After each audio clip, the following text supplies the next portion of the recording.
Horror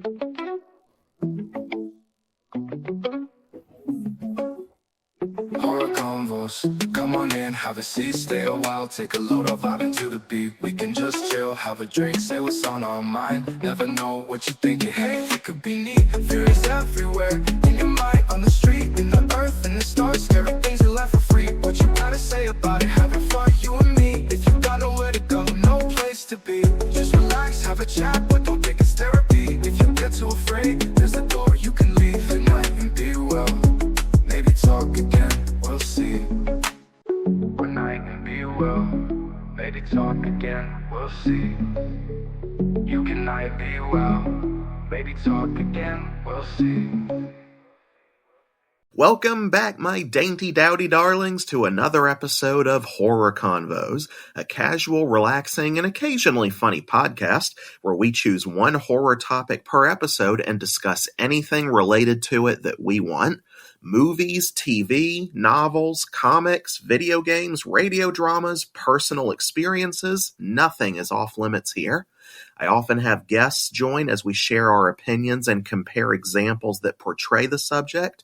New episodes release every other Wednesday. Horror Convos is available to listen to on YouTube and Spotify. You can also follow us on Twitter, Instagram, and come hang out at the Horror Convos Facebook page to share your thoughts and leave suggestions. If you want to listen to the podcast without commercials, you can go to patreon.com/horrorconvos. Tier 1 membership gets you full episodes ad-free, as well as exclusive content like outtakes that didn't make it into the podcast. Tier 2 membership gets you access to vote on what we discuss in special event episodes. We appreciate everyone who donates to help our little podcast grow. That's patreon.com/horrorconvos. If you like the show, be sure to like, subscribe, and hit that notification bell so you never miss when our newest content is uploaded. So, good news and bad news. I like my dessert first. The good news is that we do have what I think is a good episode today. I had fun recording it. It's something I've been planning to do since last year, just not this soon. We are doing a new horror commentary on one of my personal favorite Japanese horror films. Give me the damn veggies. The bad news is, even though today's episode was originally scheduled to be the second half of my discussion with Alfonso on the Resident Evil franchise, that podcast is unfortunately not ready yet. I know it's been 2 weeks. I was looking forward to releasing them back to back. Sadly, we ran into a little snafu in that the audio we had saved for that second half of the recording is not cooperating with us right now. I don't know exactly why. It just doesn't sound clean compared to the first half. My discussion with Alfonso went so long that I ended up recording it in 2 halves. That helps the files on Riverside upload faster in my experience compared to recording the whole thing at once. It was over 3 hours. And for whatever reason, the latter half of the audio that I'd planned to release for this week just isn't ready yet. We're working with editing to see if we can salvage it. This was too much content, too much valuable discussion between Alfonso and I for me to want to give up on it just yet. I'd really rather not have to, re-record or a whole second half that was, over 2 hours in itself. But I had to compromise, bite the bullet, and decide, you know what, I'm just going to have to put something else out to make sure people still have a podcast for today while we continue working on this. So for those of you who were looking forward to the part 2 of the Resident Evil discussion, my deepest apologies. Make your nose fester with the rage of olives! If all goes well, we will get that next podcast out for the last episode of January. For today, we're doing a movie commentary. That's the way it's going to be. Again, sorry, sometimes technology just doesn't cooperate. Hopefully we can learn from this so it doesn't happen again. Now, to get back to the good news, our commentary today will be my reaction to one of the best psychological horror films I've ever seen. Also, again, one of my favorite Japanese horror flicks. You may recall that I discussed this particular gem back in Horror Convos episode 3, our first edition of discussing hospitals. It is mentioned in that episode's title. That's right. I am reacting today to 2004's Kansen /Infection. I do plan to post a commentary for reacting to the Ju-on Grudge movies at some point. I don't know when exactly yet. This will be the first of several foreign horror commentaries I want to do. I have films on my list from several different countries that I want to react to at some point. I have many titles in mind that I want to commentate on, possibly with other people in a future viewing party. We'll have to see how that goes. In the meantime, if you're unfamiliar with this film and listening to this episode on YouTube, the trailer for the movie is linked in the video's description below. I have the movie booted up right now. If you want to watch it alongside my commentary, I will count you down just like I did for the Dawn of the Dead reaction. And 3, 2, 1, play.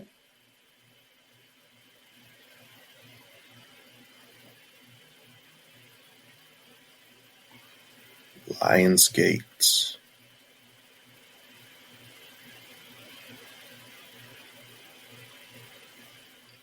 Every time I see this studio opening, I think of like the Dragon Ball Z movies. These are the VHS tapes I had when this used to come up.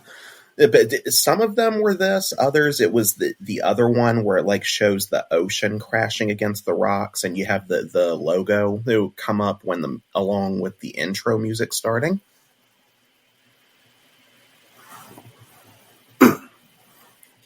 My old enemy, reading.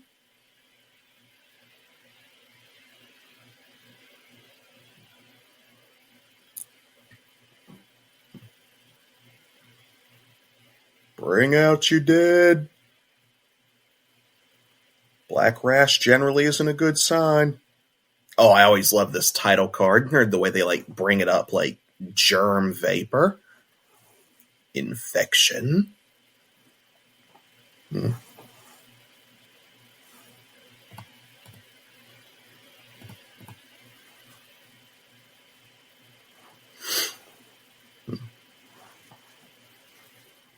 Oh, my lord.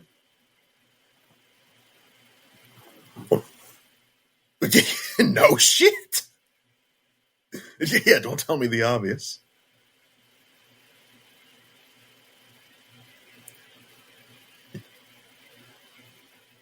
Well, that's only half the story. He tried to escape, so I hobbled him. You gotta get rid of this crazy bitch. She's been watching too much Misery. I get it, it's a good movie. Kathy Bates deserved the Oscars for it, but for God's sakes. Ugh. Major Silent Hill vibes with those like bodily fluids seeping through the burns on the bandages. I like how big the numbers are on the doors. There's like room number 3. You could read that from like a few yards away easily.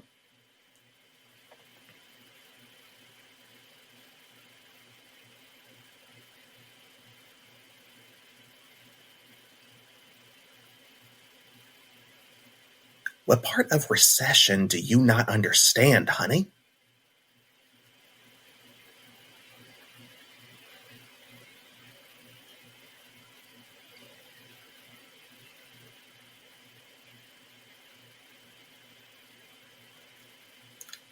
Sorry, was that my inner monologue, or did I say that part out loud? Forget you heard me say that.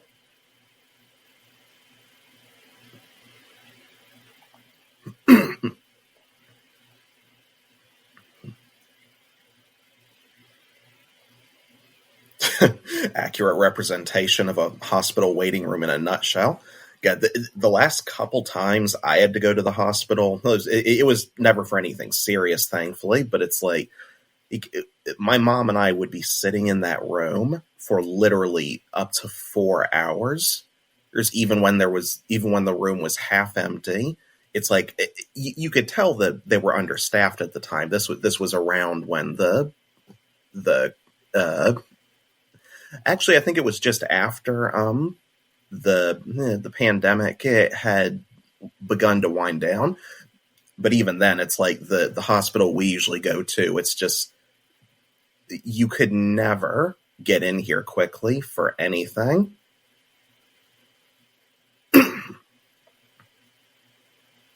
Not his beautiful face.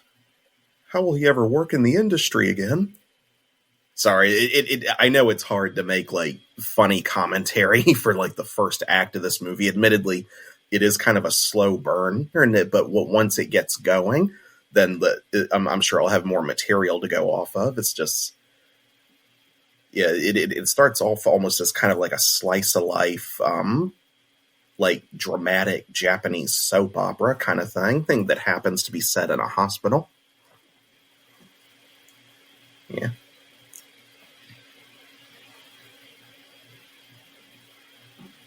Sorry. The recession is getting to me.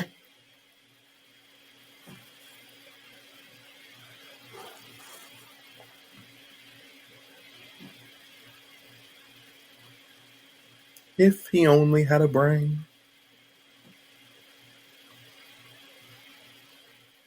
Yeah, I forget the name of the show that this guy was on playing Dr. Akiba, but he was supposed to be like a popular TV star in Japan at the time. I mean, Americans wouldn't really know this on average, but a lot of the cast in this movie were actually fairly well known, at least for the, like I said, for the mid 2000s.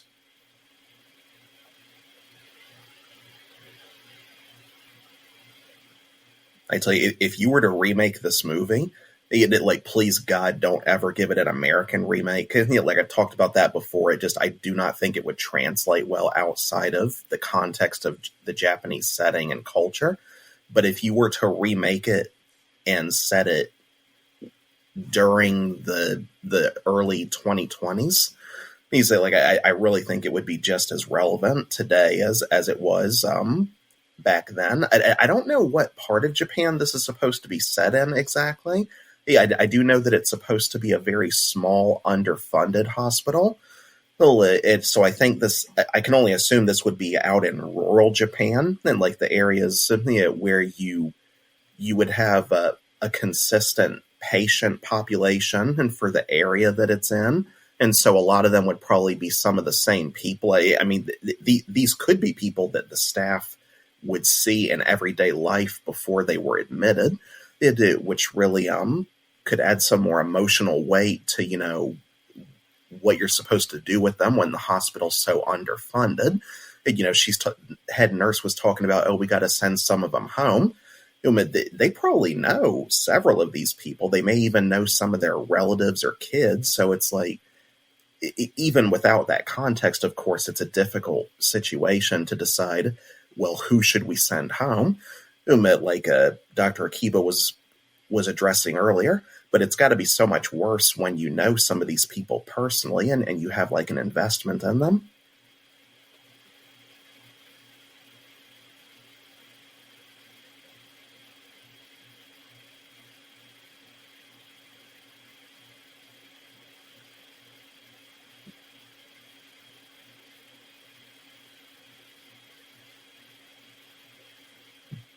Wuss.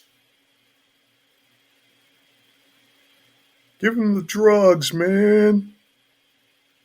Just let him ride that dragon if he's going to die anyway.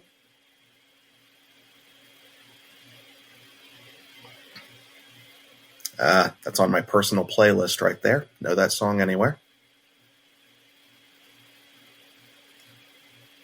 Oh, do you think?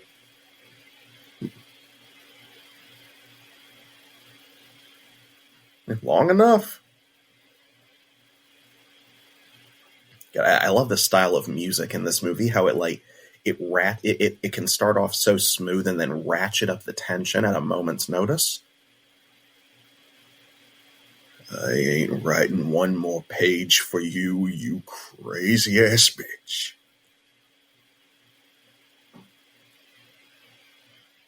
I love that kid so much in this movie. He's one of the best characters easily. He's just in the wrong place at the wrong time. He's just along for the ride. Could her hair be any straighter?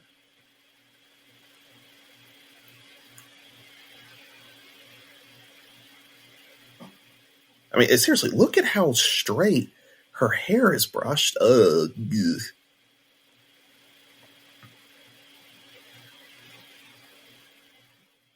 Yeah, that's great advice. Just mutilate yourself if you're not good at practicing with needles. Yeah, don't get a medical training dummy or anything like that. Don't try a slab of pork meat or whatever. Just stick needles in yourself until you're an expert at finding those veins.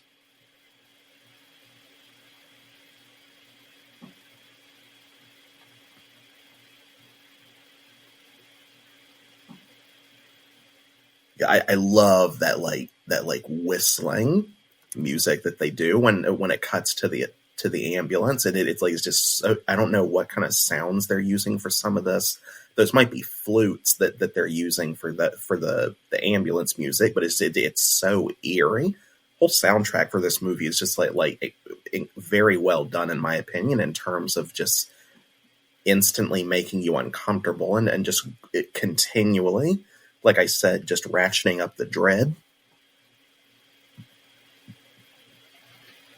Yeah, don't think Ruki is going to help you out of this one, Ichigo. She's had enough of your shit.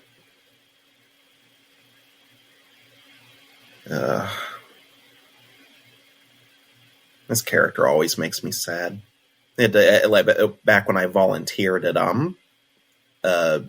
Memorial Regional for 5 years, this was I love that so much, what they do with the mirrors in this movie.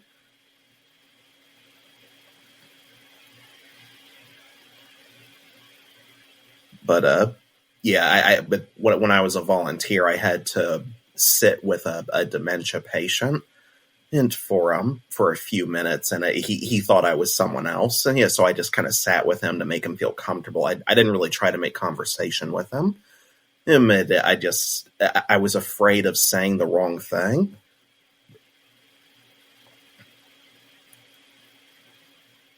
You son of a bitch. You just a rookie, boy. You think you ready to roll in these streets? You ain't gonna ruin this for me when I'm 3 weeks from retirement.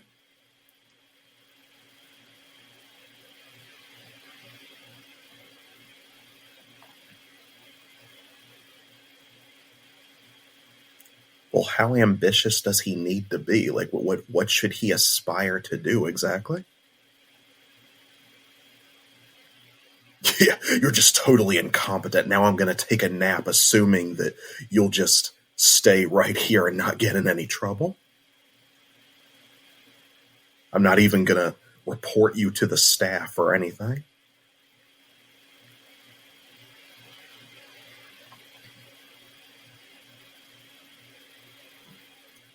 But yeah, just like I was saying, I have some experience interacting with dementia patients. I'm no expert by any means, yeah, but I do know that generally the rash is spreading again. God, it already covered his whole body. What is it, just growing all over the inside of the ambulance now?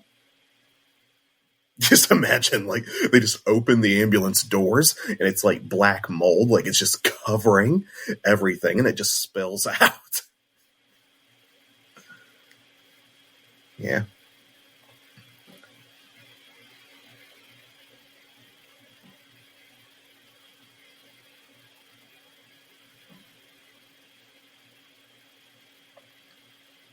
That might be flutes that they're using for that music. I really don't know. Should have done more research for like the history of the soundtrack for this movie. There's not a whole lot of behind the scenes information on this movie, unfortunately, and I would have loved to do more research to know more about it, but unfortunately, it was released like I talked about in episode 3 of Horror Convos. This film was released as part of a collection in the J Horror Theater collection, and I assume it didn't have as many resources or really crew to work on it as you would for a bigger production. So, I can only assume that whatever production coverage was done on it, like in promotion for the film or to be sold with the DVD, Yeah, I have the film on DVD. I don't remember the last time I watched the bonus features for it, but I don't recall there being a lot of information behind it as far as the effects, the music, or the cinematography, and so on. Yeah, this is one of the most interesting things about the movie to me is how it explores the way the human brain relates to all of this. Like, it's exploring color, perceptions of different kinds of light, how looking in mirrors can stimulate your reactions to where you start hallucinating or seeing memories that aren't actually there. Here, it's just whenever I watch this movie, this is why it reminds me so much of the tone of Silent Hill 2, not just the hospital setting, but the way it really explores the psychological horror emphasis of just how to... It really does a good job of setting up how by the time it gets into the second act, the horror of this movie just plays with these characters' minds in one way or another. And you can see how that just manifests in several different ways, different contexts, even with multiple interpretations and meanings behind them.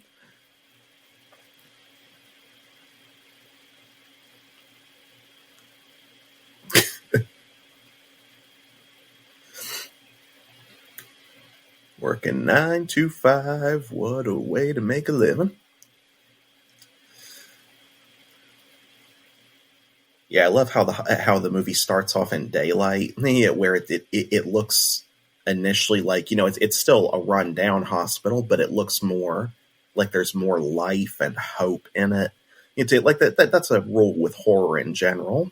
Just in daylight, you instinctively tend to feel a bit more at ease. Whereas when it gets dark, then the dread really starts to set in. But I like how it shows not just a progression of time, but a progression of this is kind of a regular day at work. Okay, it's not a great day, but it's just, you get a sense that this is what they've been going through for a while. And then as it gradually starts to get darker, then the environmental horror really pushes itself to the forefront. Like, the hospital's kind of just a background character throughout most of the first act, but it really becomes like a living, breathing character in the second and third act. When the eeriness of it really starts just kind of enveloping the characters like this beast that they're wandering around in. Is that viral picture, that image that he was just sitting behind from Outbreak? The 1995, right? Yeah, Dustin Hoffman, Rene Russo, Kevin Spacey, Morgan Freeman. I think that was the same stock image of a virus that they used for Motaba from that movie, the Motaba virus. Yeah, you want to talk about a movie that it will show you an example of the night shift from hell. Oh, I love how the siren flash is always kind of accompanied, that like the colors associated with the hospital, the reds, greens, and blues and yellows. Is more often it's greens and reds, but as we'll come to see, those are really the dominant colors throughout the film. But yeah, that's totally professional.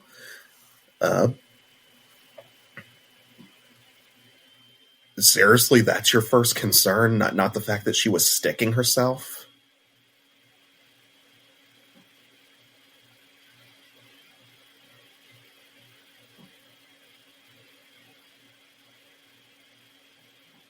Yeah, we'll discuss your self-mutilation out of a desperate need to salvage your nursing career later.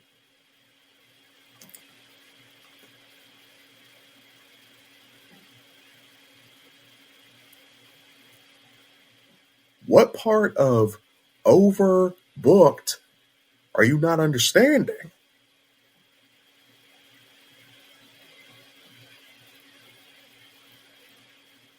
Don't you lay that guilt trip on me, buddy boy. I've had way too long of a day to be receptive to that.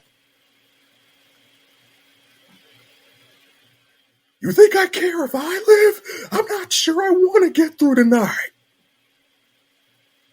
I'm a doctor on the edge. I love how much more nerve-wracking this scene is just from her sitting there, just refusing to go back to her room. Yeah, she's...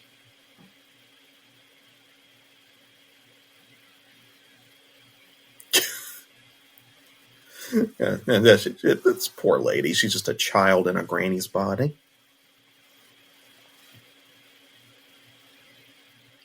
For what? Being at full capacity?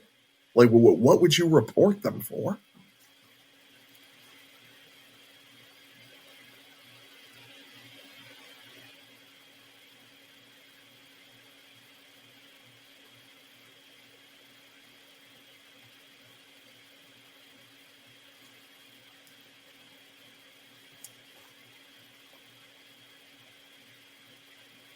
Yeah. Big number 3 on the door. Can't miss it.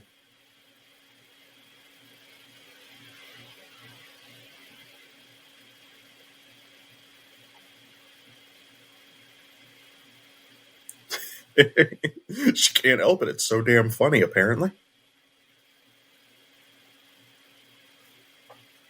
Yeah, and I bet the burns aren't helping either.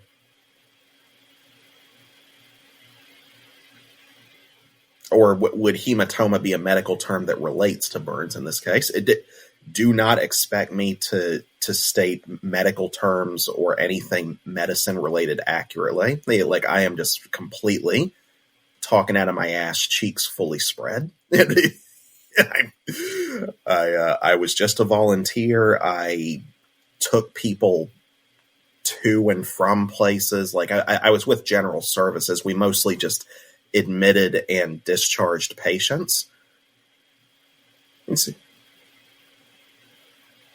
Yeah, I took people to radiology. I delivered papers. I worked in the pharmacy once. When the mail delivery system, like the vacuum tubes were down. I've talked about this on the podcast before, but just I've taken things from point A to point B. That's pretty much the extent of my medical knowledge.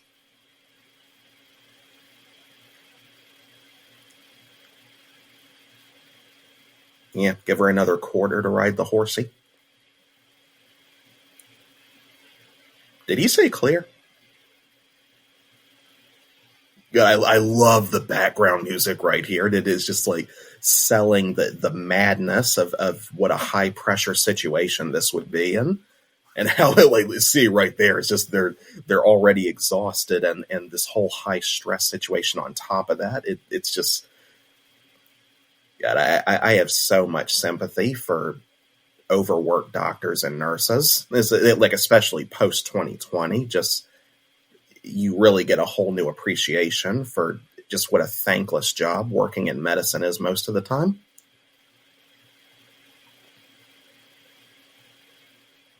Give him the highlighter fluid and you stick him with the reanimator juice.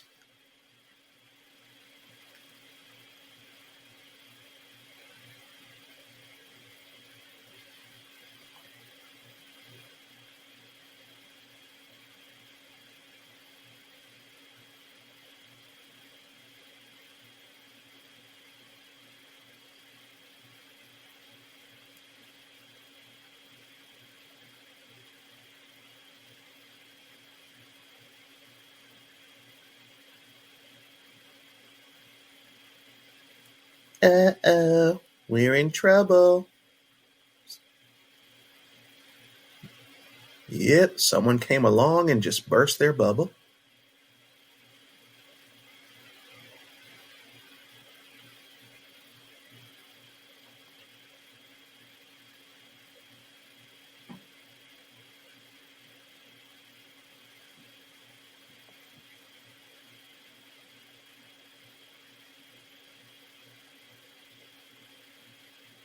Guys, that's such an eerie whistling sound just going on right there. So I like how they set it up to where, like, if you're under a lot of stress and, again, you're exhausted and you're hearing people just say 100 things to you a minute and your brain's just moving too slow. I can totally see how someone, like even a professional nurse, could confuse chlorate with chloride.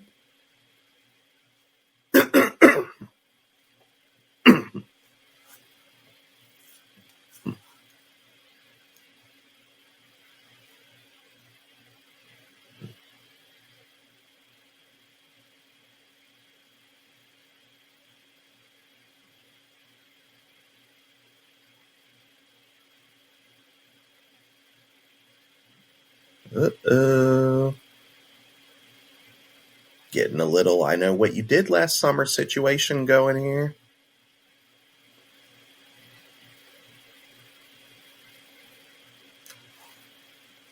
I don't think they're gonna do right by him.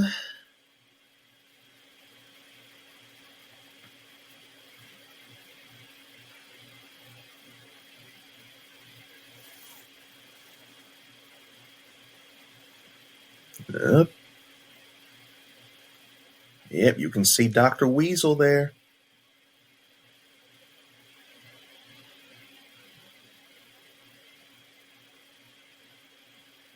Yep. The gears are already turning in his brain for those mental gymnastics.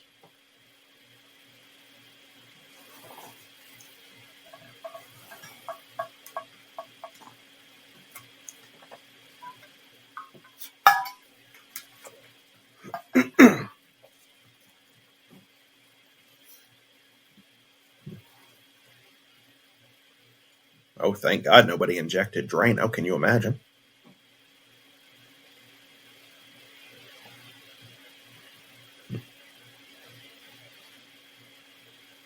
Yeah. I love all the moralizing they do at each other through this movie. Like, admittedly, it's a little bit... It's a tad bit kindergarten in terms of, like, spelling these ethical dilemmas out for the audience. Yeah, but...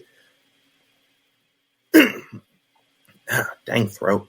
But I guess you could rationalize that if they're this tired and just at the end of their rope, then they would probably be speaking much more directly to each other in terms of what they're feeling. Not trying to, hide behind their medical jargon.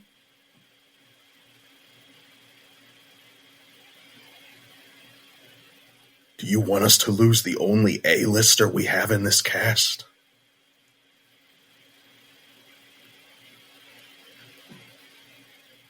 It looks like you're about to lose your jobs anyway.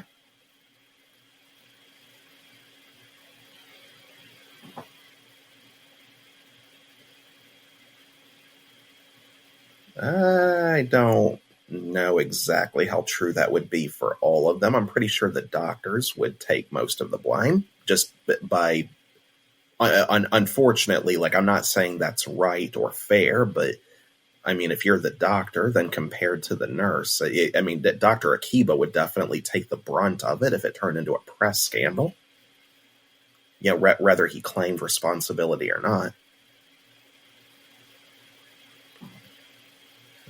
It's always the ones with no loved ones that get the shit end of the staff.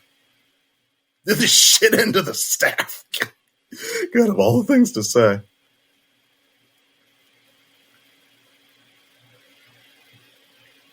Short end of the stick. It sounds better. I don't know what made me think of shit end of the staff.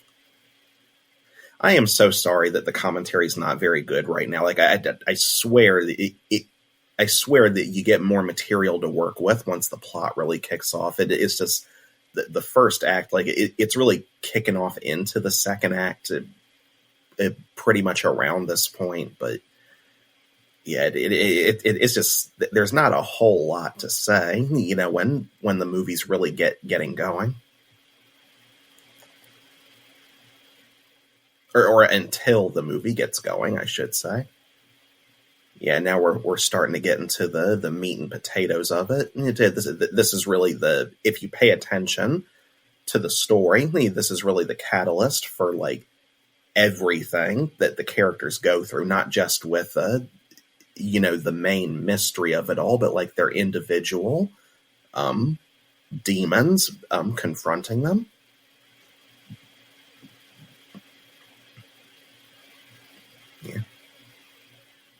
do like how they set each of the characters up so you can very quickly get a sense of their personalities there, where their moral compass is at, and how they start off. Even as tired as they are, they still start off trying to be as professional as they can be. Like, even now, they're being so clinical, trying to stay level-headed. But by the end, they get progressively, they start acting progressively less like medical staff and more like just human beings, just systematically being broken down to their most base natures.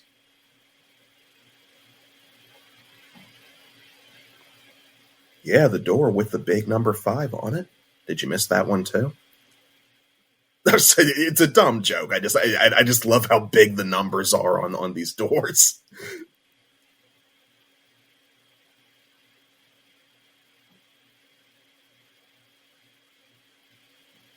Get your mind on something else besides your granny feet fetish. There are like quite a few Tarantino shots of her feet in this movie, aren't there?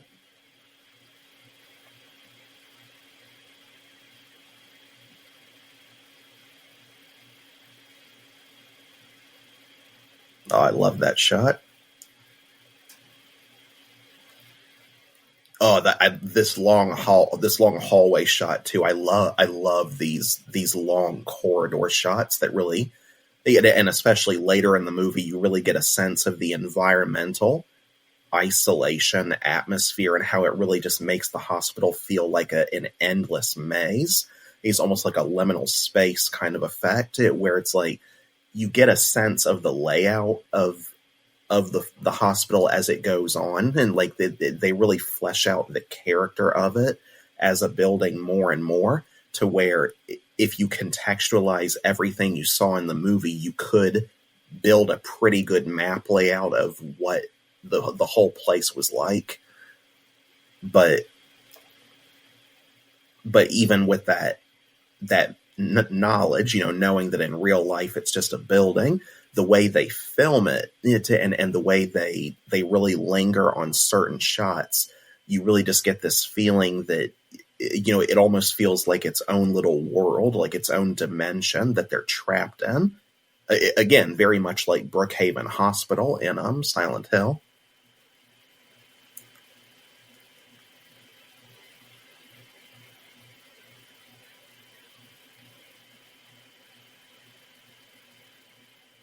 Notice me, senpai. I just accidentally killed someone, but notice me.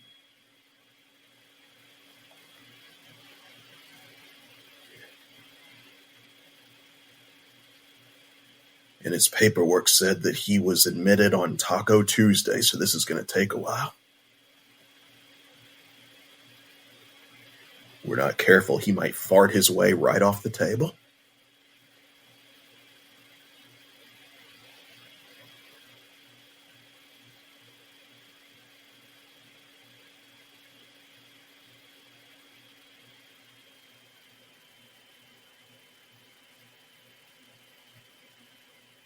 It's no use. Oh yeah, there's no need for training. I think it's an innate skill. You just have to be born with it.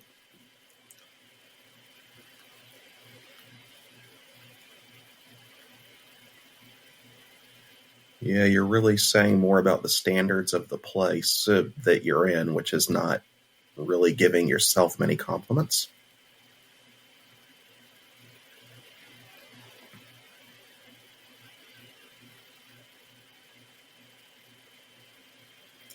I would not be surprised at all if there was a fetish for sewing.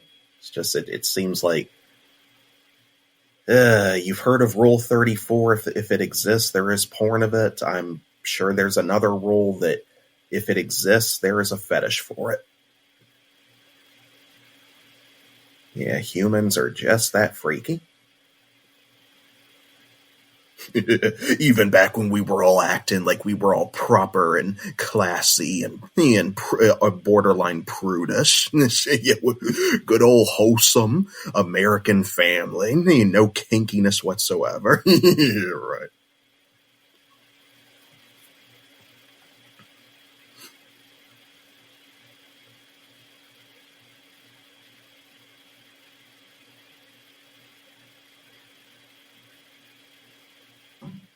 Yeah, it's not as it's not as like dilapidated as the hospitals in Silent Hill are, but you still get I love how much of a detail they give with the the unclean stains and the wear and tear in the walls and the floors, that you can tell this is a building that looks very lived in, and it's definitely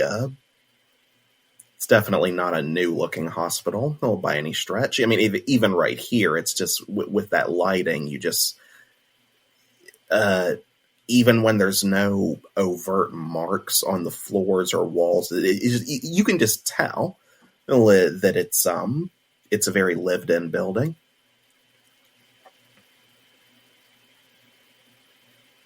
Unless, of course, I'm totally wrong and they just built a set that was meant to look that way, in which case, good job. But for the budget this movie had, I'm pretty sure they would have just found an actual hospital to work in.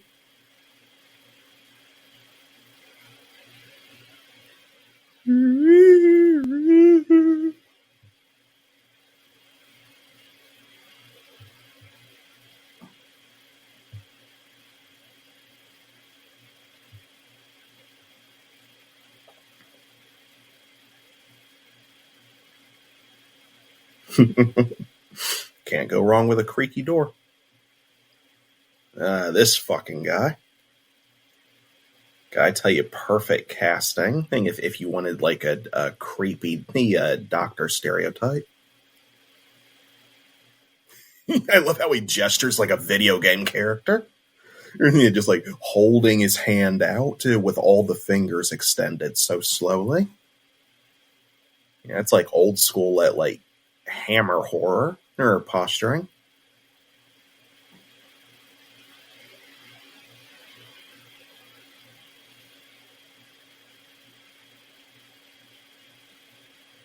We will ask the questions, Doctor. Sound a little more German. We will ask the questions.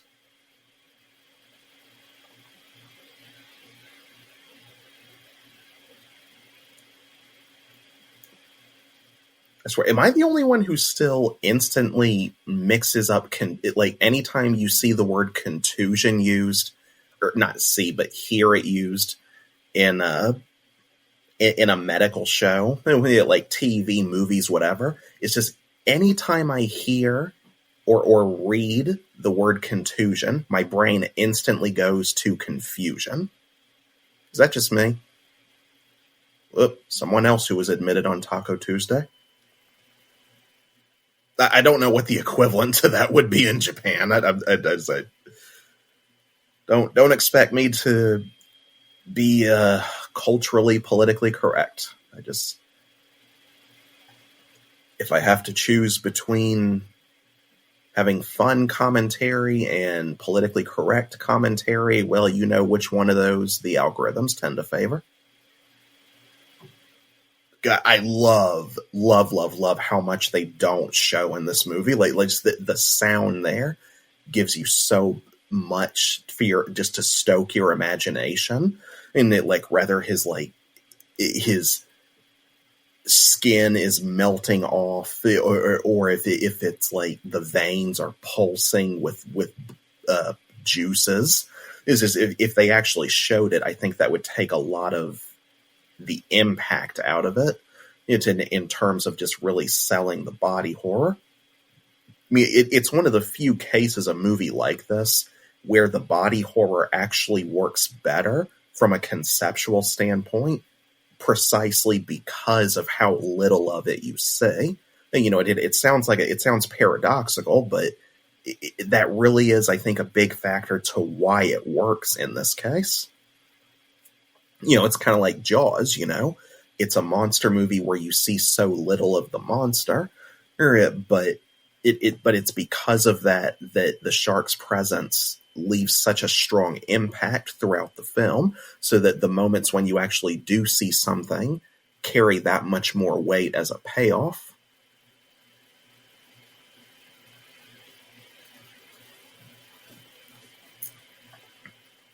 God, Rachel McAdams, give Lindsay Lohan a break already.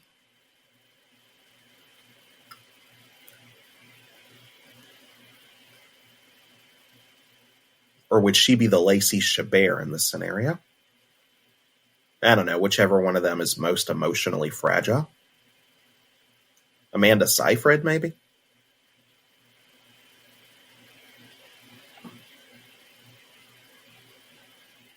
So I just can't get over how straight her hair is. It's almost like she's got a big jet black cap on over her head and underneath the nurse's cap. It's just, if it weren't for the lighting showing her hair strands, I'd swear it would look like the hair was painted on.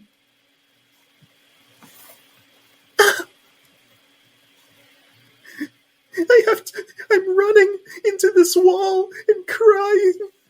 Like I swear, I don't mean to make fun, but it's just so much of this acting is just like soap opera. I didn't even watch soap operas that much growing up, but what I did see of it, you can really tell, like, regardless of the country it's filmed in, you can see kind of like a common body language between them, where it's clearly done for the purpose of selling drama, but it gets so ham sometimes, like hamming it up so much that it gets unintentionally comedic at points.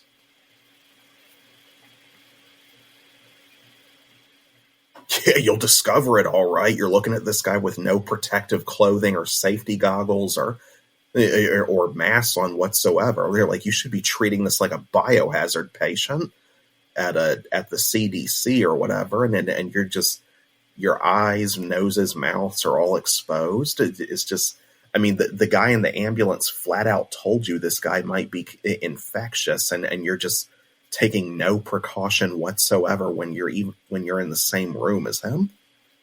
Like, you could possibly excuse it the first time on account of maybe they didn't know he was in there, or they weren't expecting to see something like that. But then they go back in that room more than once to see this guy. It's like they brought, Dr. Weasel. I'm not going to remember all their names. I'm just calling the wussy guy Dr. Weasel. Well, on account of I don't like him, but I mean, he hasn't seen this guy yet, and they knowingly go to bring him in there to take a look at it when they see very clearly that whatever he's got is something they want to take precautions to not catch themselves.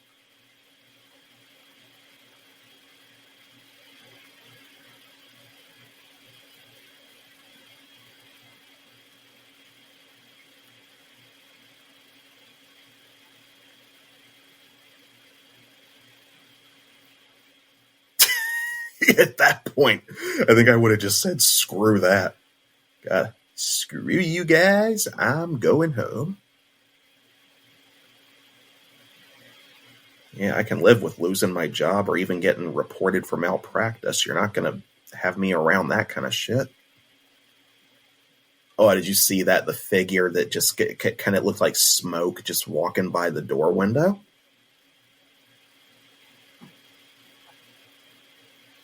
Yeah, even without the spooky ghost noises, it just the imagery.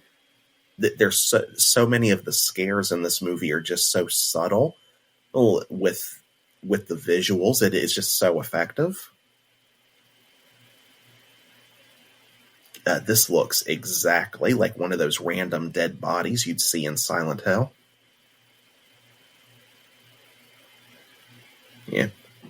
I appreciate that they didn't do a loud jump scare noise there. Yeah.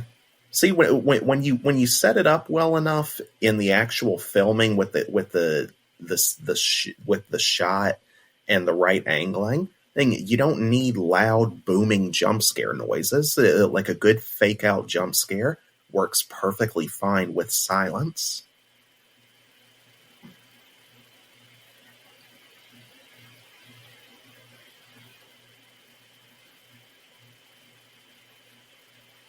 Is it too much to ask to get a full 3 hours nap in this joint? God, how many different lines can you sew on that thing before you run out of room? Yeah, that's a sound you only hear when good things are happening. I'm sure. Totally positive. That's not ominous at all. Yeah. I swear that this is my first memory, I think, of seeing like green slime or like green blood in anything outside of maybe Goosebumps, like the Stay Out of the Basement episode. Apart from Goosebumps or Nickelodeon, when I think of green slime, I instantly think of this movie because it's just it's so well, like maybe iconic isn't the right word because unfortunately this movie never found that big of an audience outside of Japan. I don't even know how big it was in Japan when it first came out, but or if how much of a new life it found in home video sales, but yeah, it's just in terms of leaving an impression on you as the audience with the whole green slime gimmick. And I think this one definitely does one of the best jobs, at least in my experience with what I've seen.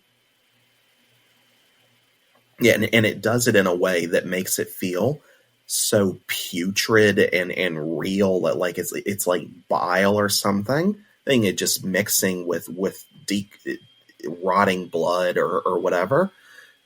And it's like it doesn't feel cartoonish to me the way green slime or green blood does in a lot of other media. You know, like normally when you see discolored blood like that, it's just normally you see that and it's like reserved for monsters or aliens or demons, just as a way to show a lot of gore and get away with a lot of body horror or without it being red, because Lord knows if we make it red and that it looks like human blood, then sudden the MPAA loses their shit. But yeah, see, look at how much of it is spilled on the curtains. It's like he did this. It's like this guy just explosive diarrhea blood everywhere.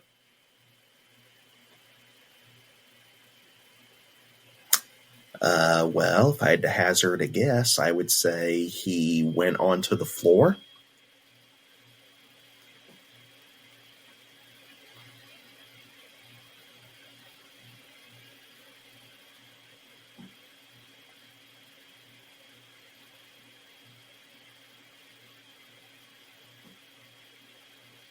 I would love to know how you know that.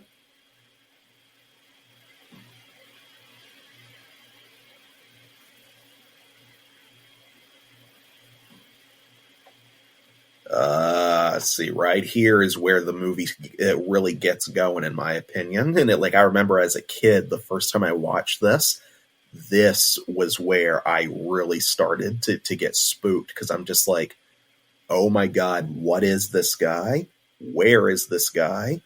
And what the fuck is it, whatever it is that he's infected with?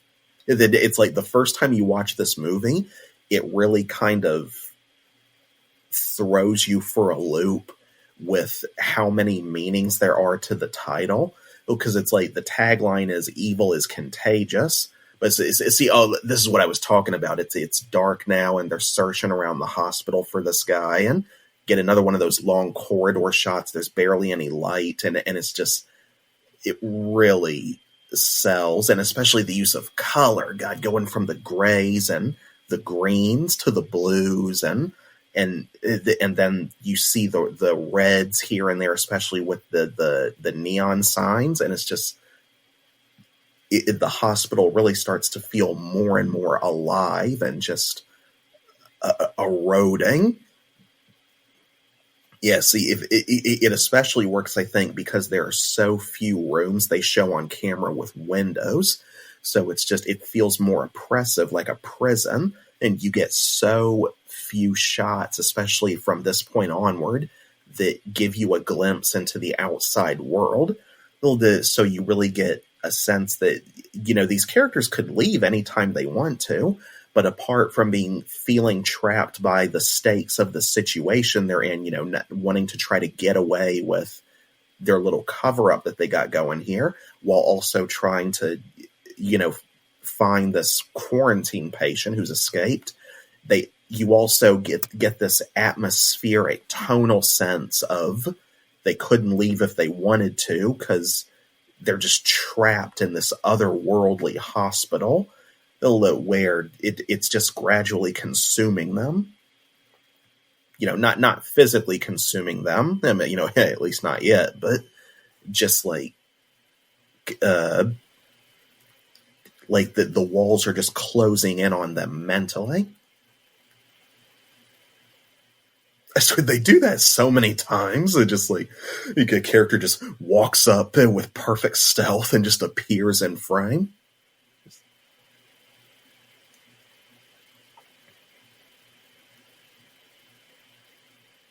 See, again, look at that shot behind them. It's like even when they show the windows, you see so little of the outside that it may as well not even be there, or like it's just adding to the atmosphere.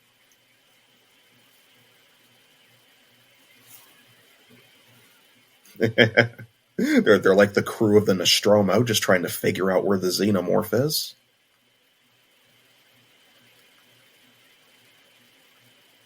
Figure out how they're going to find this guy.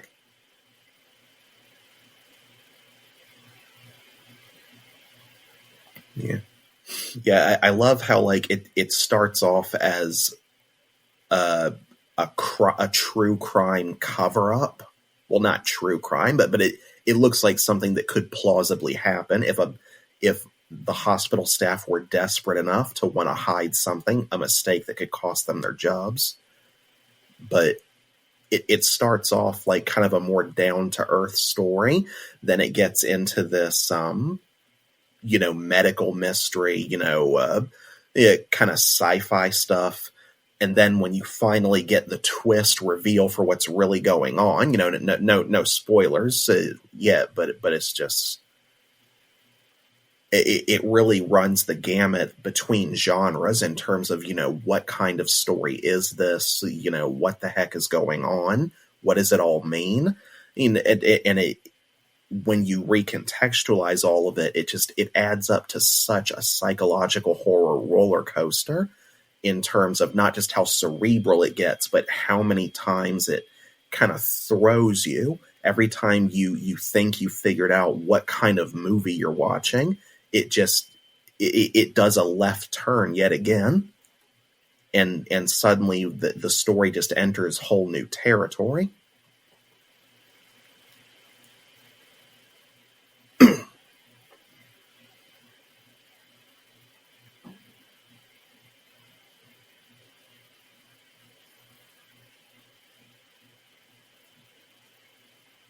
See, even when they're in a fully lit room like this, just the fact that it's nighttime, you think that you're walking into a safe space because, the lights are on in here, but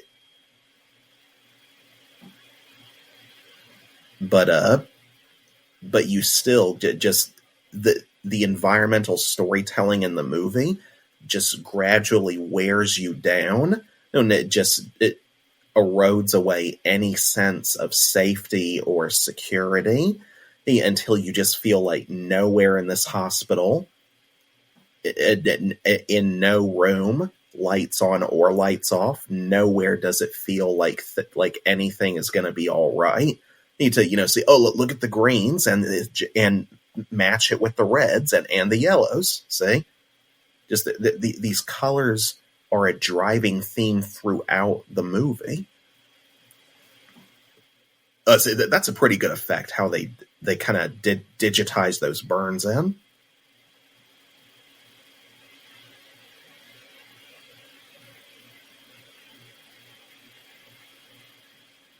Sheesh. Lady, I know you're tired, but you gotta remember to put on gloves. Yeah, the heat-proof stick your hands in boiling water gloves. Yeah, they really accentuate those sounds of just the gushing out. Ugh. I remember when I was a kid, I thought that was her brains like dissolving out of her ears. Because like how many people when you were kids, you got confused as to which parts of the head led to the brain? And it's like, is there anyone who at one point as a child didn't think that the ears went directly to the brain? Like, to tell me in the comments how many of you thought that until you learned otherwise in school, or from your parents or whatever. Oh yeah. Now you're considering that it's an airborne infection. You should have thought of that from the minute he was wheeled in. The patient zero, I mean.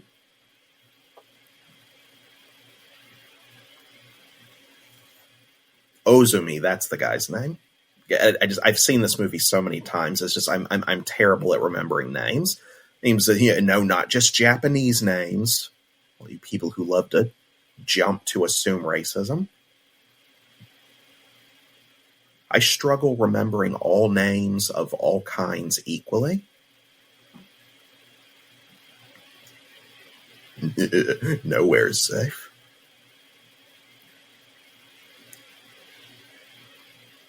Oh yeah, just dump the highly contagious patient in there with a layer of plastic wrap around them in the same room as another patient who's totally exposed and in critical condition with what did he have? Was it a dang it? What was his injury? Was it a subdural hematoma or something?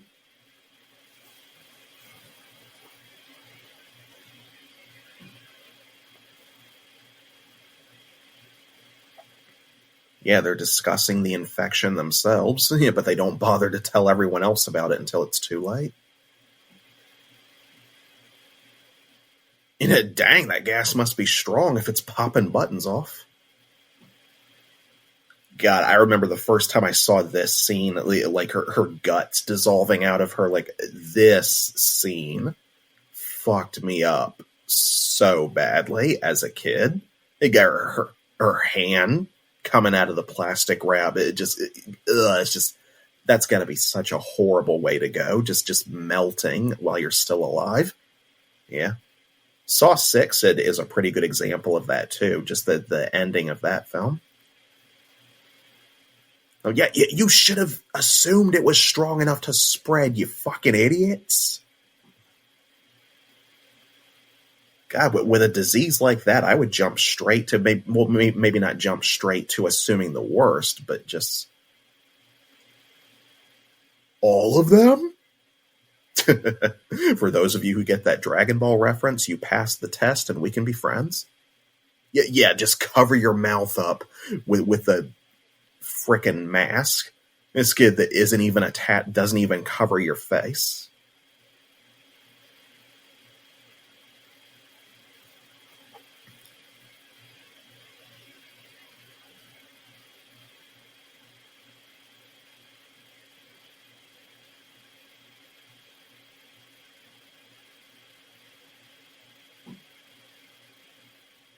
He just strolls in like, sup?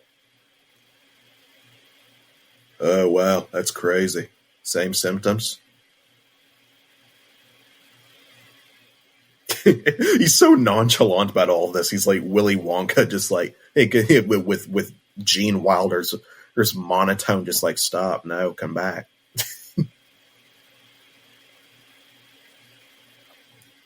See, I love how they tap into this medical horror at this stage of the story, because it's a hospital, they're doctors and nurses, and it's just they build up something that they can all relate to as like it's a medical problem or a mystery virus. We got to quarantine everyone, and it's like they don't jump straight into the really crazy shit right away. I mean, I guess this would qualify as really crazy shit, but it's still contextualized at this point in more of a sci-fi, horror kind of vibe.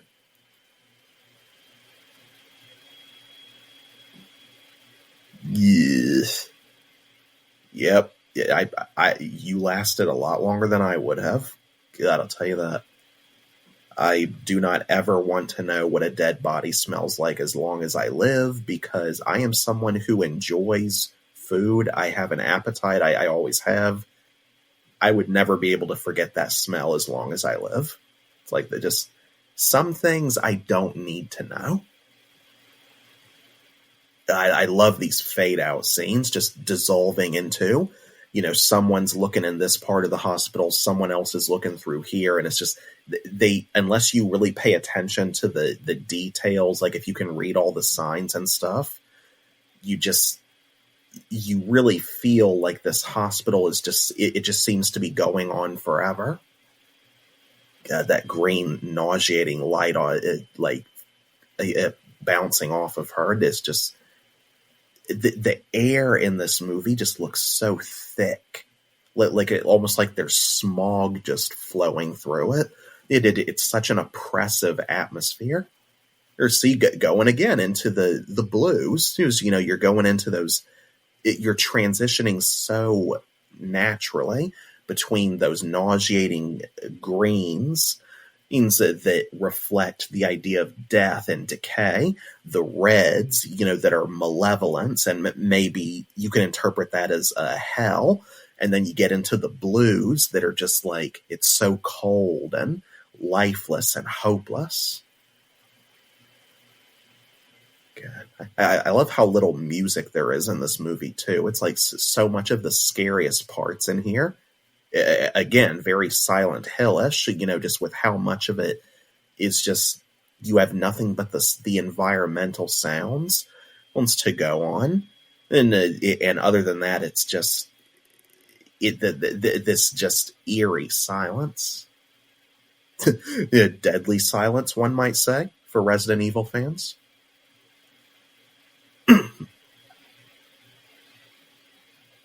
Yeah, God, that gave me nightmares the first time I saw it. And to get this again, no booming jump scare sound, and that's why it works so well. And she got her.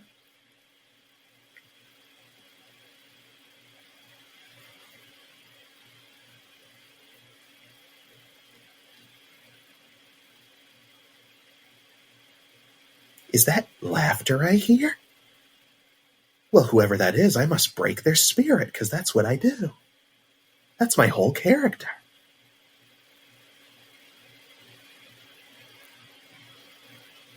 Come on, baby, let's get high.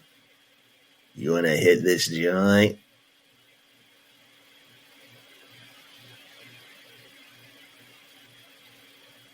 Mixed it with some of that morphine, and now everything is just so great.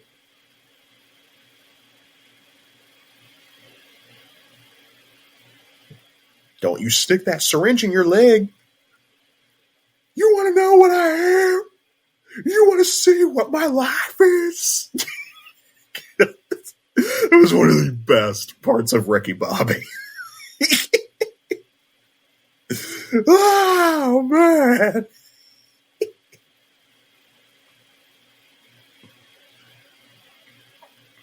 Oh, tragic backstory.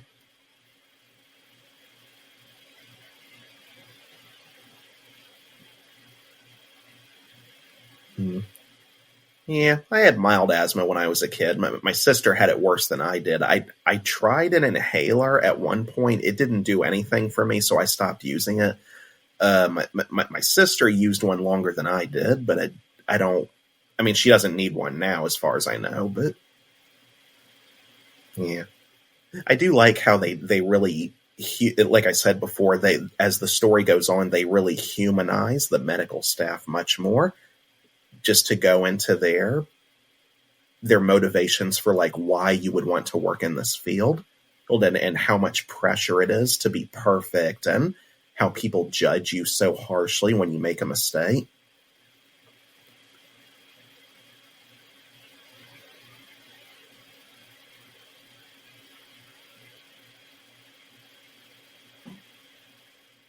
Oh my god, that laugh sound effect. Ugh, yeah, just so many childhood memories coming back to me with like just how many different times this movie just like fucked me up. I swear, I have nothing against hospitals. I am so glad I've never had to stay overnight in one, at least not yet, knock on wood. I just...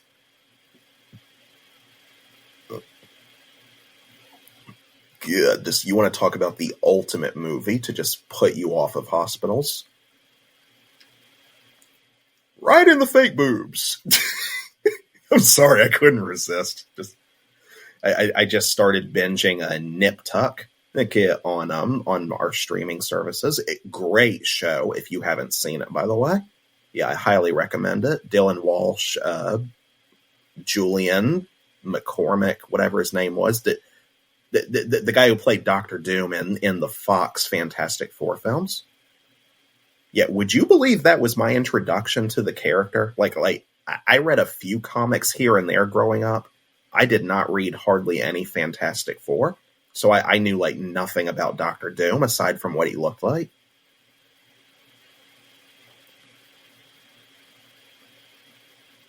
Quarantine her?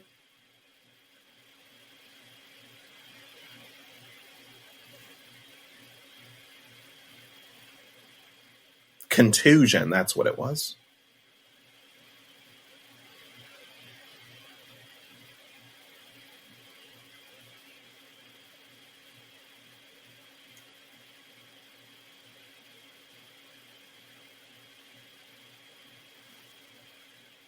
Wah, wah. Why do viruses do anything to a host?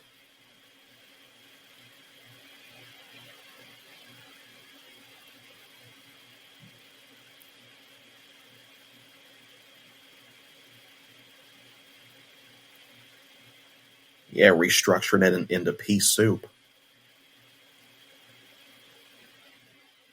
Imagine if like they finally find that the escaped patient zero and he's just like a mass of green goo who just like moving around like a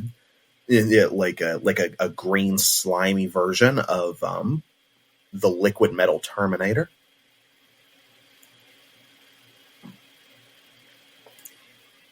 Seriously, they just leave her in there. They don't even bother to quarantine her or examine her or anything. Yes, this right here, it would be a huge coincidence if whoever made this scene had not watched John Carpenter's The Fog. Like it's almost like a shot for shot exact replica. It just the body sitting up on the autopsy table with the sheet on it.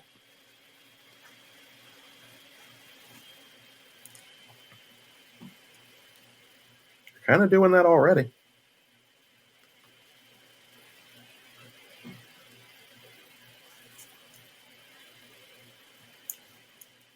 Yeah, I'll stop running when I get home.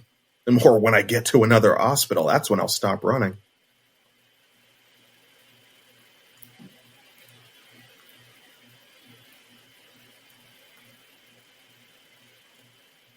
Yeah, no regrets whatsoever. I would be out of there.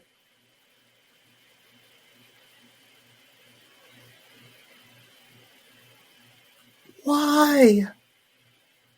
Why? Why are you staying? I mean, my God.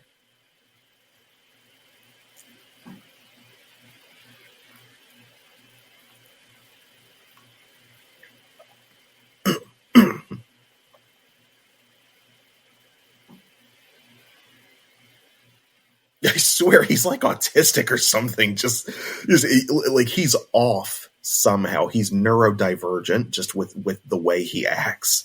Just how deadpan he is. Is it just having the most inappropriate emotional responses to this situation?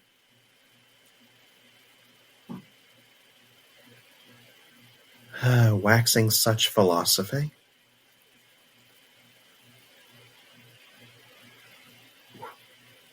Yep, and that lack of empathy can definitely be it's definitely not a good sign in anyone who practices medicine. I definitely agree with that. Just empathy is a must, and in my opinion, no matter how jaded you might become. I know that's easy to say, it's harder to do, but like I would not trust my life to anyone, no matter how good a doctor they are, or if they have no empathy. I don't care how shitty your bedside manner is necessarily, but the moment you lose that absolute must, like the bare minimum of humanity, then in my opinion, that's a sign that it's time to retire.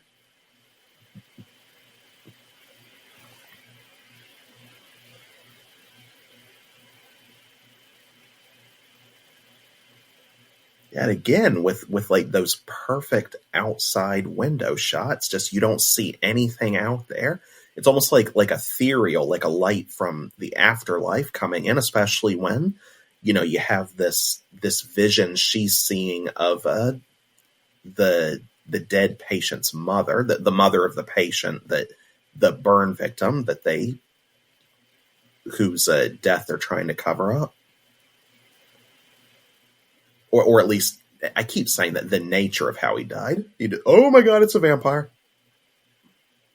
That's one of my favorite things about how ghosts are depicted often in Japanese horror. It's like I don't know what folklore exactly does this, but so often in Asian horror films, it might not be exclusive to Japan. I'm using that as the frame of reference because this movie is Japanese, but they do that sometimes with the only the clothes showing in reflections, and it actually the hands are showing too, only the head is missing. I don't remember the exact cultural folklore reason for why that visual is done, but it's just so effective to me. There is no frickin' way he's still working on those exact same lines.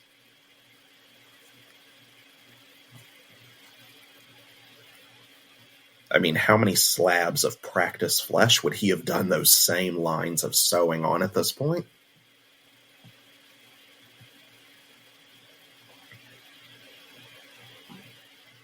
It would have been cool if the script had found a way for the numbers on the doors to add up to something that like has extra meaning to it.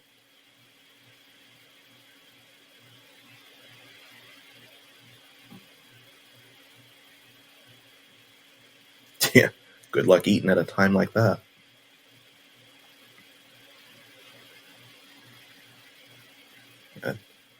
I remember when I took CPR in one semester for 1 semester in college to get my my CPR certification card.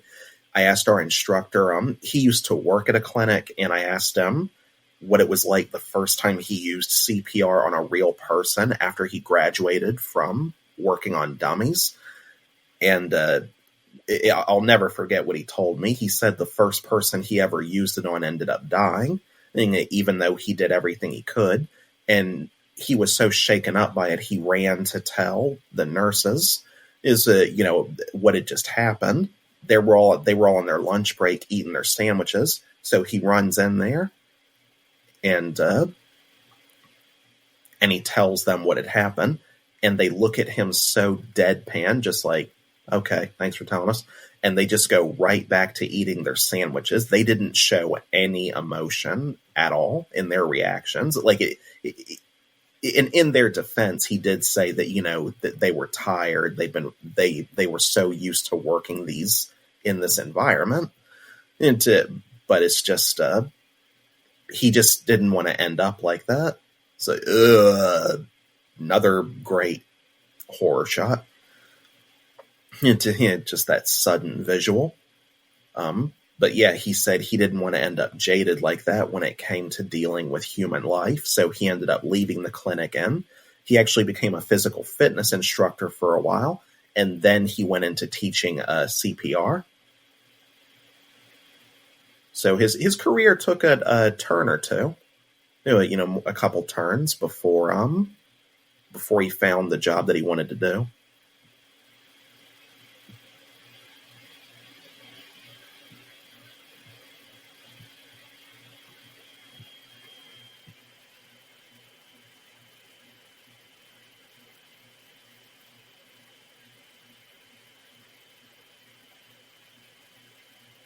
Good. I don't hope I ever have to imagine and what a heart attack is like.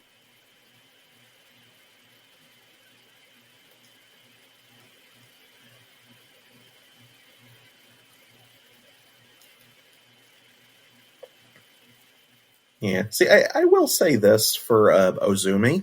He does get, I wouldn't say redemption, but he does kind of rediscover his humanity or like redevelop his empathy towards the end of his time in this movie. Yeah, yeah, spoiler alert, I guess.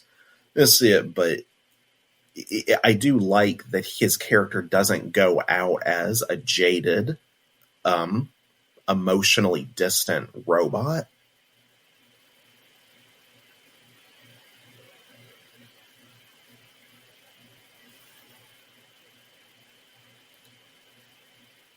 An excellent point.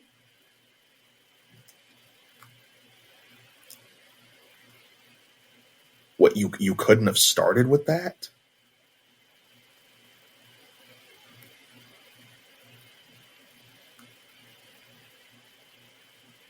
Yeah, see that's a thoughtful message just about the role of a medical practitioner or when it comes to the welfare of human beings.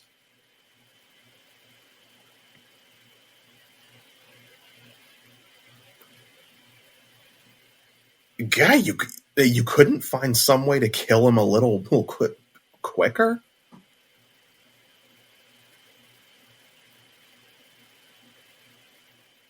Oh my god, those milky white contacts.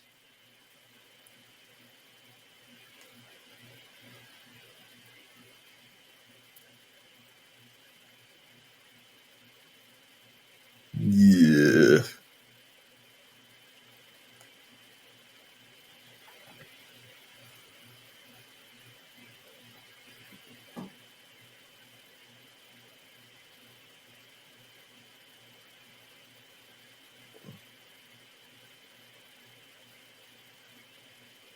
Yeah.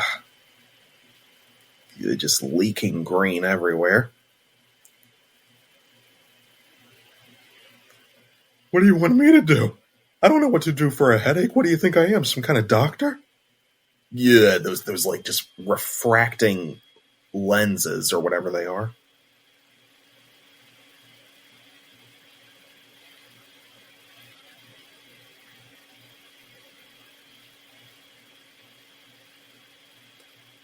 Yeah, I had a headache like that once when I was a kid, and it was the only migraine I've ever had so far in my life.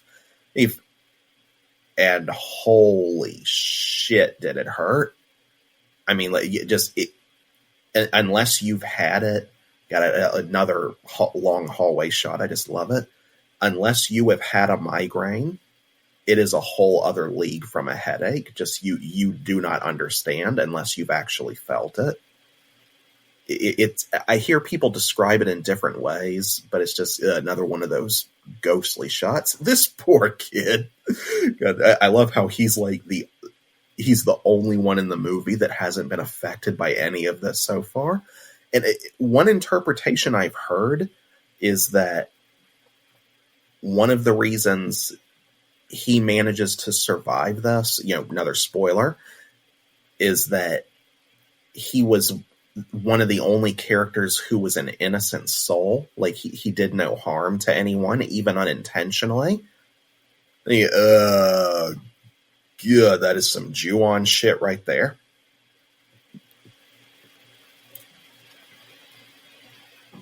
I don't think I'm supposed to be on the ceiling. Am I upside down, or are you? Yeah, it's just like, fuck this. All the way up the ass. I am out. Screw you guys. I'm going home.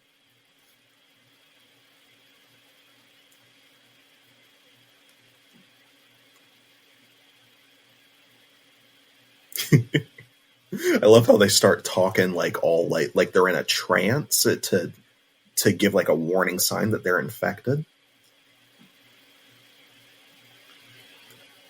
I've been a bad, naughty nurse. That is such a cool effect, how they like change the color of the blood like that. It's like it doesn't just change from, oh, I'm leaking red, and then the camera cuts to them leaking green. No, they'll actually change it mid-shot.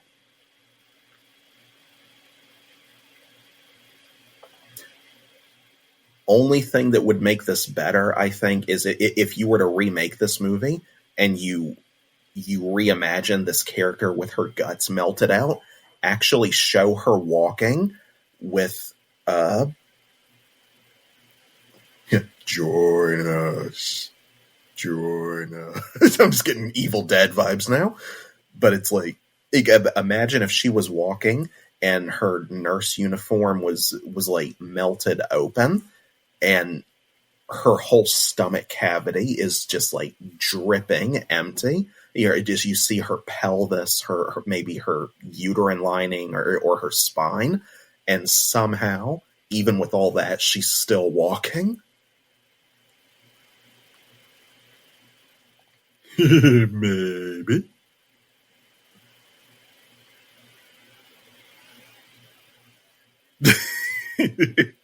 I love this actor with just how like effortlessly creepy he is throughout the whole movie. Even when he starts like showing emotion, it's just he still seems so off.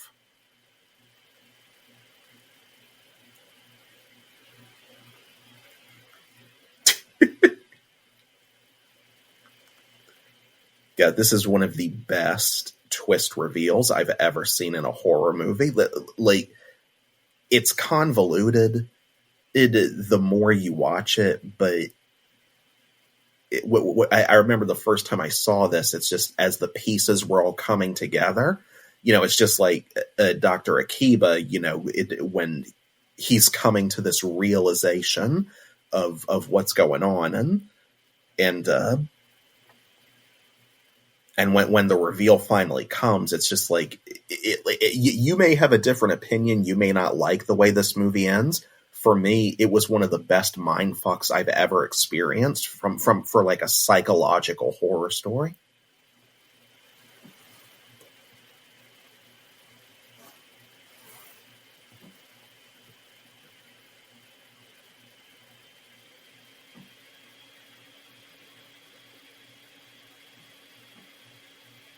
Yep. Yeah. The I know what you did last summer moment. Mm-hmm. What goes around comes around. God, I remember the first time I read that in the subtitles when he says that spreads through the mind. That never even occurred to me before. Like, I never would have thought of that if I hadn't seen that concept play out in this movie. The idea, you know what it is? It's almost like a Freddy Krueger effect. It's like, Freddy spreads through dreams. So in a way, he's spreading through the mind.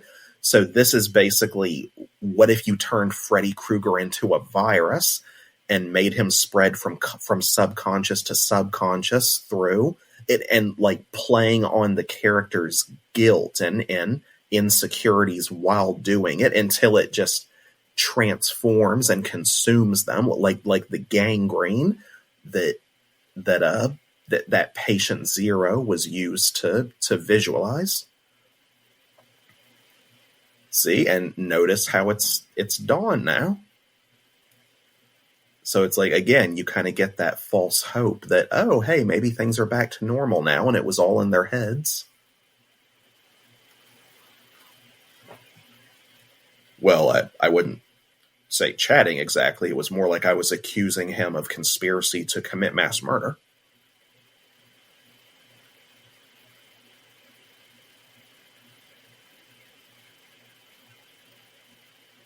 And what does that all tie back into? Wait for it.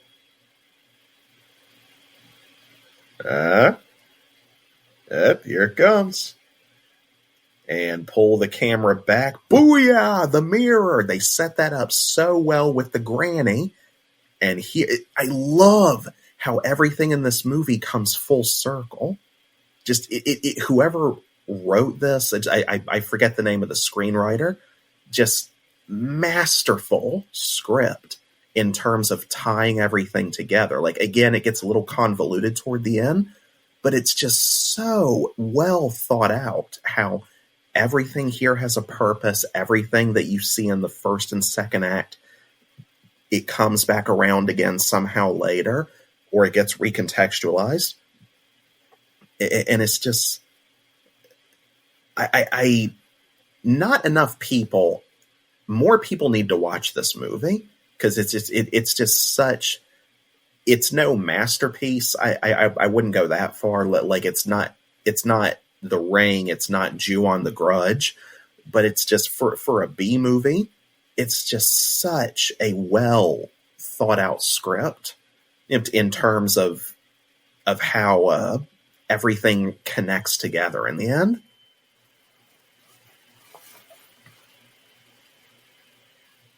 Oh my God.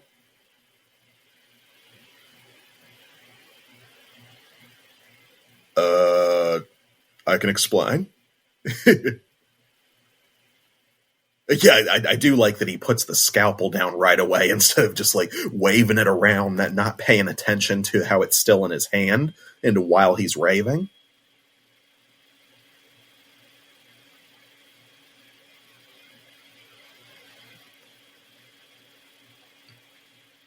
God, that room must stink so badly right now. Just open the door and it just that odor would just spread like everywhere. Ugh. I love that actress playing the granny. She does such a great job in this film. Considering how little her character's given to do.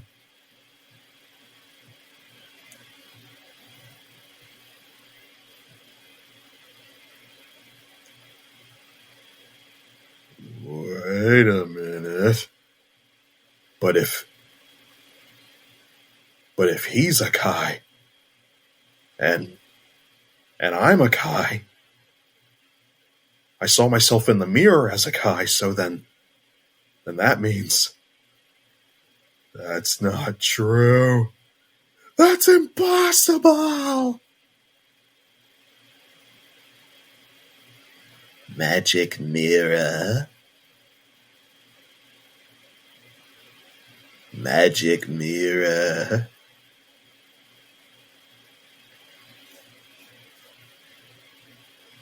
Magic mirror. Put it all together for the audience.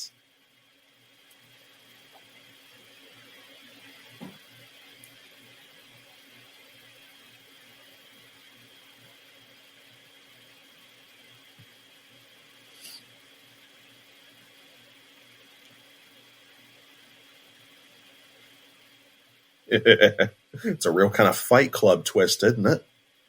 We're the same. We were the same all along.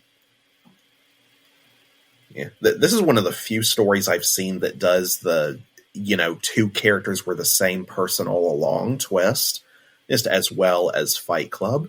It's like, I know Fight Club is like the gold standard for that, at least in America, but this is the best example I can think of in terms of playing that trope out for Asian horror. If there is another example of it, please feel free to recommend it to me in the comments, not the comics. Ugh. Getting Dead Space 2 flashbacks here. It went up his nose instead of into his eye.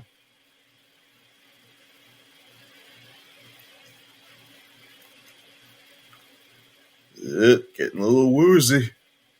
I ought to stitch myself up. Hey, I know just the guy for that. It's all a parallel dimension.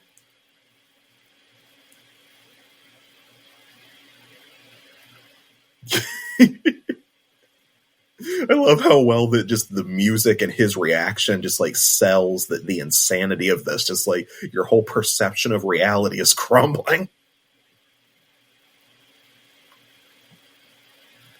It's like there's sort of a like an not an overt meta vibe, but you could kind of feel like almost like the movie itself has just kind of taken him for a ride the same way it took the audience for a ride. Yeah, it's a real what's that Sam Neill movie in the Mouth of Madness? Yeah, it kind of reminds me of that. Yeah, with Sam Neill just just losing his mind at the ending.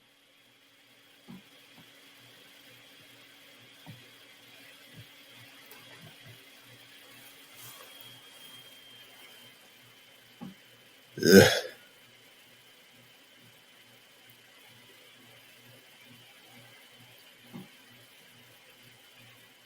And not a drop of blood on those sheets.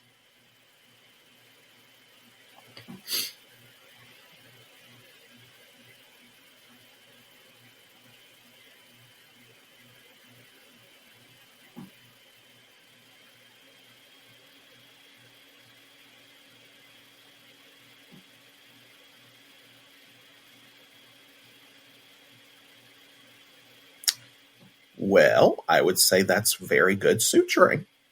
What do y'all think? Any professionals who watch this commentary or listen to this commentary and you're watching along on the movie?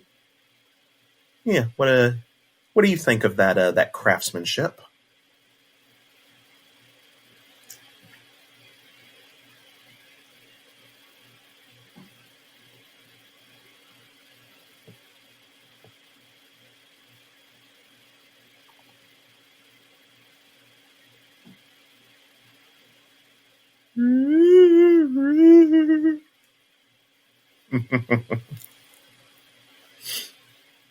Yeah, so many people associate the twist reveal trope in horror with Saw now, like the Hello Zep musical theme.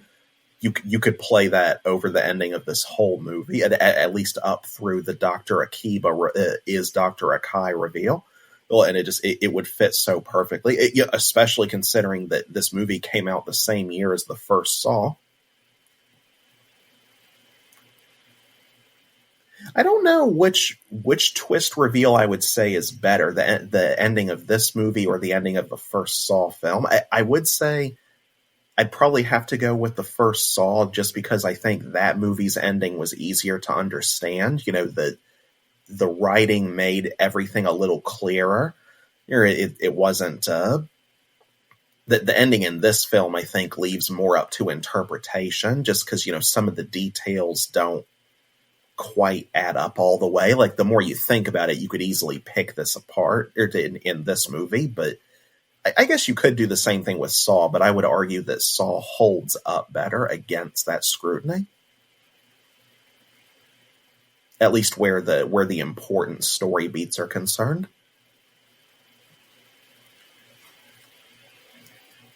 This is some good shit right here. Come and get some of that.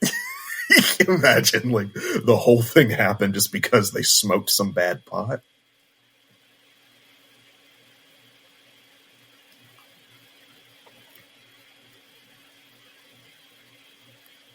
And the moral of this whole story is doctors and nurses, get your fucking 8 hours of sleep or crazy shit happens.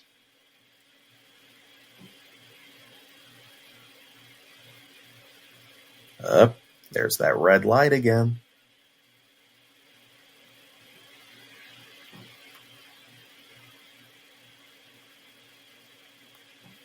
Uh-oh. Wait a minute. Are those lights supposed to be that color? I am a great magician. Your apple is green.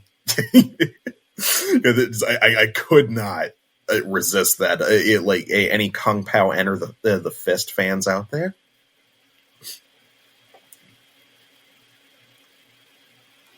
Oh my god.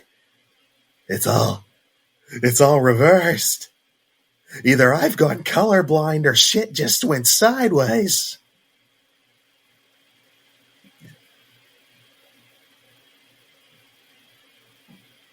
Oh my god.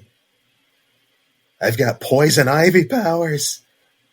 This whole thing has been my supervillain origin story. I love this kid so much. I keep saying, yeah, he's just like, fuck this, I'm out of here. He was the smart one. Yeah, I do like how in the end he's the only one who gets out of the hospital scot-free. Yeah, at least this subconsciousness virus had just enough empathy to not kill off a kid who hadn't done anything to anyone. Yeah, God, this was nightmare fuel too. The first time I saw this. Yes. Yeah, that voice distortion. At least the watch survived. Yeah. This is the grossest, absolute, most effective use of the whole green slime melting thing I have seen. Outside of it, aside from Goosebumps, Stay Out of the Basement, like this easily trumps that for me.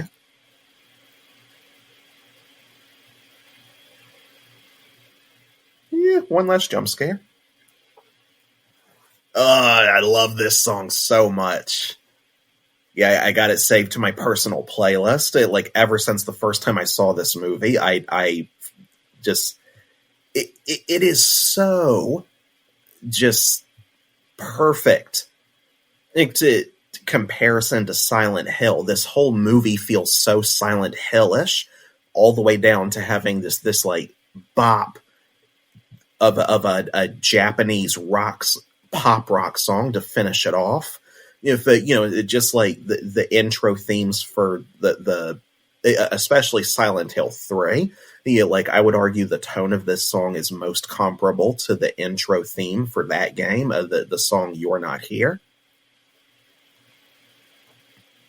I love that keyboard in the background. I assume it's a keyboard, but there's multiple ways to interpret the ending. I personally I couldn't add up every detail exactly to what happened and in what order things actually played out. But if I had to take my best guess, I would say, I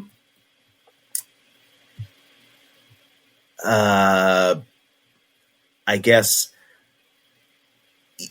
the characters were also mentally exhausted, that they were consumed, the people involved with the death of the burn victim, and then trying to cover it up. I guess you could interpret that the virus was their guilt consuming all of them, and as they got increasingly exhausted and more stressed out, trying to cover it up and just keep themselves together, the weight of what they had done, it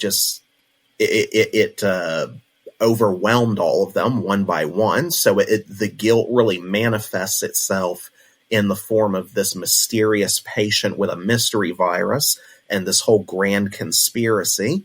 And at the very end, you realize that it was all in their minds. And I guess you could, there is the snafu of, well, what about the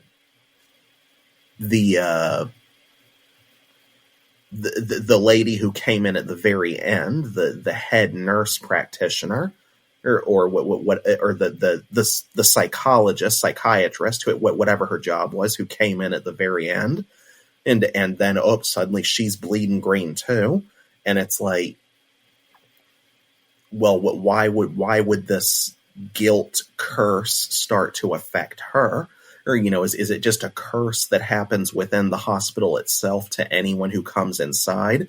And what happened to these people was just the first case of it being triggered, like it responds to powerful emotions or something. I think, does it even have to be a specific case like what happened with these people trying to hide what they did to the burn victim? Or is the hospital just haunted and it'll do this to anyone who becomes mentally susceptible to it once their brain, their mind just gets exhausted and broken and emotionally stretched thin enough? Is that what makes you, vulnerable to it? I couldn't tell you exactly. I've read so many different interpretations of this ending over the years of what everything in the film meant. But I guess you could argue that subjectivity is part of why it works so well. Like, so much of Silent Hill is left up to interpretation and has multiple possible meanings that weren't confirmed directly by Team Silent, the developers. But that's the best narrative I would choose to believe, is that the whole movie was just the character's guilt manifesting and just driving the main doctor, Dr. Akiba, to kill everyone off. If maybe he got consumed with paranoia that one of them was going to talk and he was going to be ruined, or maybe he just went insane from the guilt and he thought that everyone, including himself, deserved to die for what had happened and how they dishonored the burn victim by trying to sweep him under the rug, essentially, for their mistake. Even if he was going to die anyway. So, you let me know in the comments how you would interpret this ending. But that's it. It's the commentary for Kansen Infection, and might not have been my best material. I hope I did a better job for you than the Dawn of the Dead commentary, and hopefully you enjoyed it. Hopefully it was an interesting psychological horror flick for you. Definitely not going near a hospital anytime soon, I imagine. And so, see you, folks. Yume by Miwako Okuda, that's what it is. Yeah, I'll link that in the description as well. And that is going to do it for this movie commentary on Horror Convos. Comment below, what did you think of Kansen? Do you disagree with any of my takes on the film? What is your interpretation of the story and the ending? I'm always interested to hear people's thoughts on that and what they think it was all about in the little details. I've watched this film several times over the years, and I still don't 100% understand it. But again, that ambiguity is strangely, part of why I love it. Yeah, maybe you feel differently. Don't be shy with those opinions. Remember, this is more than a podcast. It is a dialogue between horror lovers. I apologize one last time for the second half of the Resident Evil podcast not going out today. Again, we will do our best to release it for the next episode. Here is your regular reminder that Horror Convos is available to listen to on YouTube and Spotify. New episodes release every other Wednesday. So please like, subscribe, and hit that notification bell so you never miss when our newest content is uploaded. Until we talk again, good night and be well.